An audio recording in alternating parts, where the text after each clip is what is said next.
Hello everyone, welcome back to Medical My Life. Today we will learn how to read chest X-ray. X-ray एक ऐसी चीज़ है जिससे आप encounter होंगे through out your medical profession, not only in radiology but in almost every department. So you should have basic knowledge of reading chest X-ray. So starting with the basics, X ray में आपको कुछ white areas दिखते हैं और आपको कुछ black areas दिखते हैं. जो हमारे वाइट एरियाज होते हैं उनको हम बोलते हैं एरिया ऑफ ओपेसिटी और जो हमारे ब्लैक एरियाज होते हैं उनको हम बोलते हैं एरिया ऑफ ल्यूसेंसी. अब ऐसा क्यों होता है?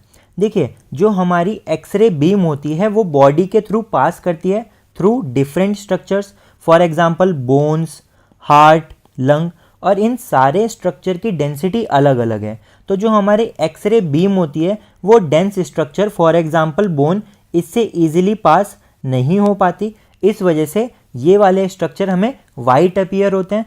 और फॉर एग्जांपल लंग्स हमारे डेंस नहीं होते हैं बिकॉज इनमें एयर फिल्ड अप होती है. यहाँ से एक्सरे बीम इजीली पास हो जाती है तो हमारे लंग्स कैसे दिखते हैं? ब्लैक अपीयर होते हैं. Next is always assume that the patient is facing you. Reason क्या है इसका? Right side of chest X ray is to your left and left side of chest X ray is to your right. तो देखिए,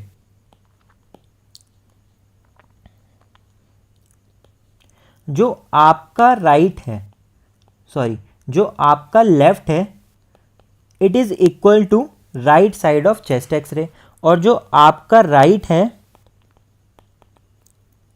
it is equal to left side of chest X ray. इस वजह से इस चीज़ को याद करने के लिए आप एज्यूम कर सकते हैं that patient is standing facing you. अब आपके पास एक पेशेंट आया है एक्सरे लेकर, तो आप डायरेक्ट एक्सरे रीड करना शुरू नहीं करेंगे. सबसे पहले आप क्या चीज़ कंफर्म करेंगे? Patient name, when it was taken, why it was requested and in it which view it is. For example देखिए, एक्सरे में ये सारी चीज़ें मेंशन होती है. Name of patient, age, gender, unique ID number, date, time, और यहाँ पर ये भी मेंशन है ये कौन सा एक्सरे है. तो देखिए, अब जो आपका हमारा थर्ड पॉइंट था, देखिए थर्ड पॉइंट क्या था? Why it was requested. ये आपको एक्सरे फिल्म से नहीं पता चल पाएगा, तो ये आपको प्रेस्क्रिप्शन से पता चलेगा. पेशेंट के पास प्रेस्क्रिप्शन होगा, उससे पता चलेगा, या आप डायरेक्टली पेशेंट से पूछ सकते हैं कि आप क्या प्रॉब्लम लेके आए थे. नेक्स्ट इज, आपके पास जो एक्सरे होगा उसकी आपको क्वालिटी चेक करनी है. तो क्वालिटी चेक करने के लिए हमारे पास 3 पैरामीटर हैं. सबसे पहला है rotation, next is inspiration, and third is exposure. अब मैं आपको इन तीनों को डिटेल में समझाऊंगा. देखिए, एक्सरे की क्वालिटी चेक करने के लिए सबसे पहले हम देखेंगे रोटेशन. What is rotation? जो हमारी एक्सरे फिल्म होती है उसके सामने पेशेंट स्ट्रेट खड़ा होता है. अगर पेशेंट राइट साइड या लेफ्ट साइड टर्न कर गया तो एक्सरे रोटेट हो जाएगा, उसको हम बोलते हैं रोटेशन. अब ये पता करने के लिए कि हमारा एक्सरे वेल सेंटर्ड है या नहीं, क्या करेंगे हम? देखिए, यहाँ पर है हमारे spinous process and these are clavicle. तो क्लैविकल का लेटरल बॉर्डर और स्पाइनस प्रोसेस के बीच में डिस्टेंस देखेंगे. तो जो राइट साइड और लेफ्ट साइड की क्लैविकल और स्पाइनस प्रोसेस के बीच में डिस्टेंस है, अगर वो इक्वल होगा, इसका मतलब ये जो हमारा एक्सरे है this is well centred x ray.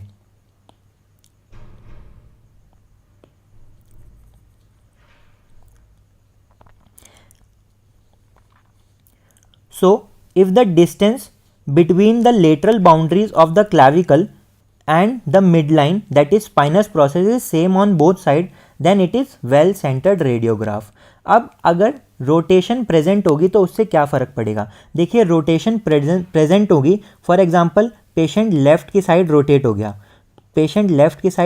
गया, तो left side of clavicle and spinous process के बीच में गैप क्या है? इंक्रीज हो जाएगा, और जो हमारी लेफ्ट साइड की लंग फील्ड है वो डार्कर होगी as compare to right side. ठीक है. Next is exposure. देखिए, एक्सपोजर मतलब जो हमारी एक्सरे बीम है वो एडिक्वेट है या नहीं है। एक्सपोजर चेक करने के लिए आपको फोकस करना है लोअर थोरैसिक वर्टिब्रा पर। तो लोअर थोरैसिक वर्टिब्रे के जो मार्जिन्स हैं आप देख सकते हैं ये हमें बेयरली विजिबल हो रहे हैं, क्लियरली विजिबल नहीं हो रहे हैं।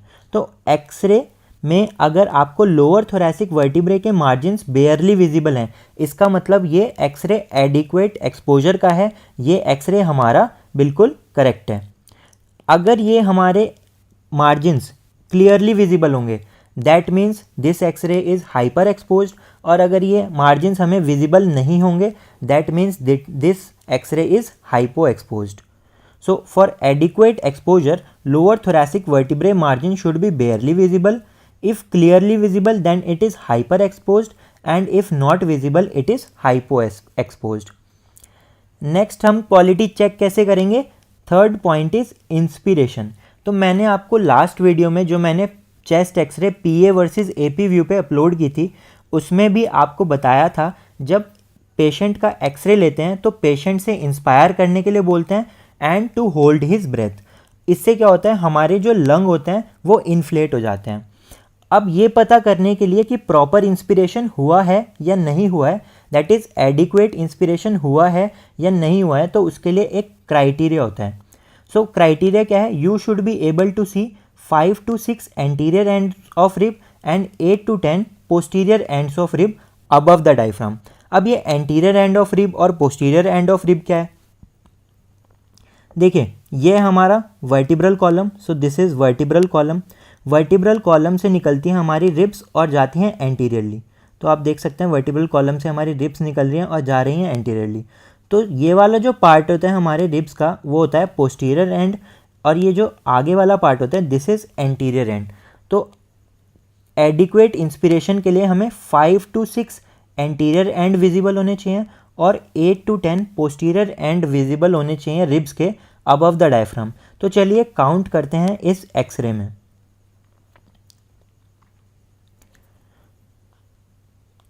दिस इज 1, सो 1 2 3 4 5 6 7 8 9, हमें 9 पोस्टीरियर एंड्स विजिबल हो रहे हैं। एंटीरियर एंड काउंट करते हैं तो ये हमारी शेडो है। This is 1, this is 2, this is 3 4 5 6 7। तो हमें एंटीरियर एंड्स भी विजिबल हो रहे हैं more than 5 6 and 8 to 10 posterior ends भी विजिबल हो रहे हैं। इसका मतलब ये जो हमारा एक्सरे है this is adequate inspiration. So quality check करने के लिए आपको 3 चीज़ें चेक करनी है, rotation, exposure and inspiration. After checking the quality of x-ray let's learn how to interpret normal chest x-ray. तो अगर आप एक चेस्ट एक्सरे देख रहे हैं, for example this chest x-ray, यहाँ पर हमें एक पैथोलॉजी दिख रही है। There is no need to directly jump on this pathology, instead you should read chest x-ray step by step before coming to any conclusion. और एक्सरे पढ़ने के लिए आपको कोई न्यूमोनिक याद करने की ज़रूरत नहीं है। You have to approach, either reading the chest x-ray from inside out और from outside to inside. Here I am using inside out approach.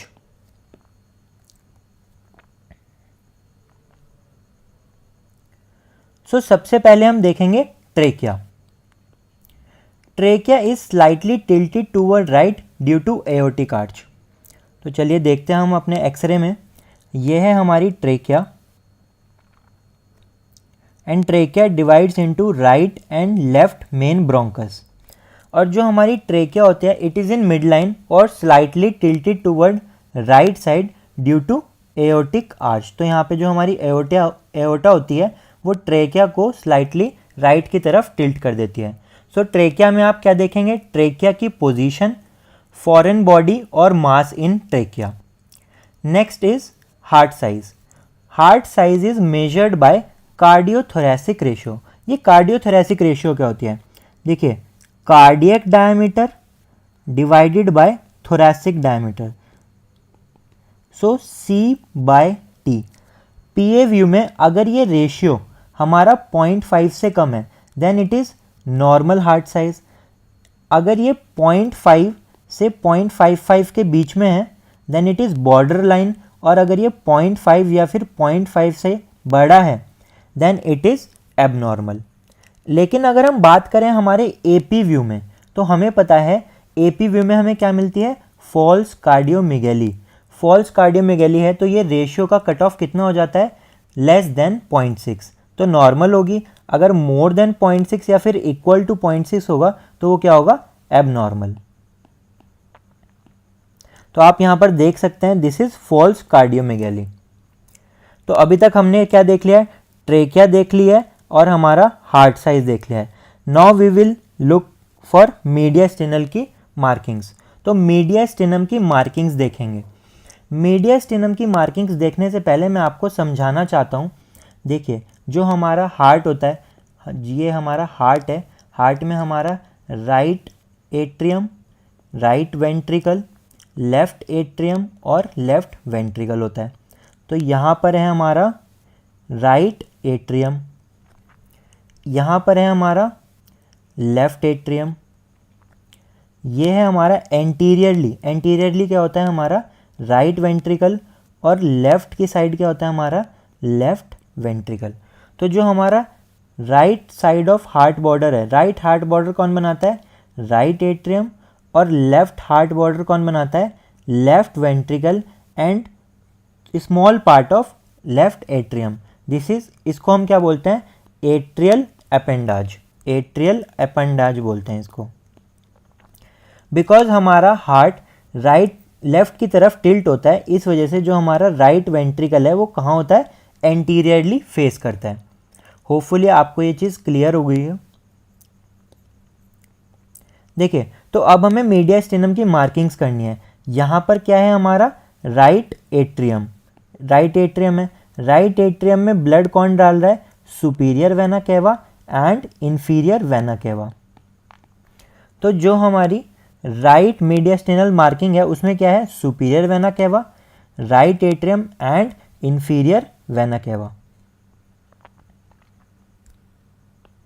तो यहां पर आ गई हमारी superior vena cava, this is right atrium and this is inferior vena cava.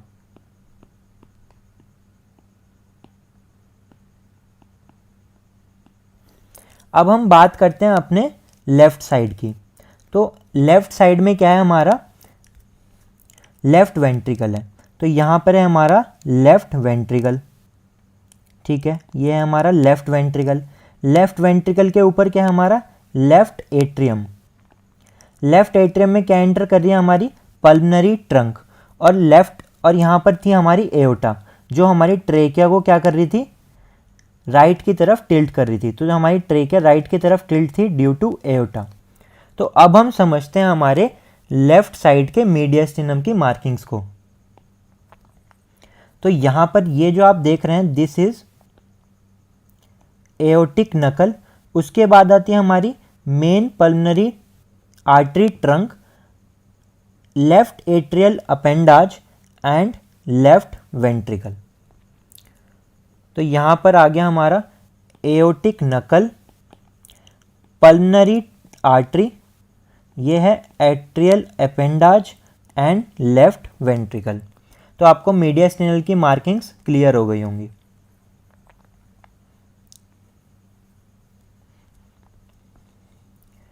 Next is hilum.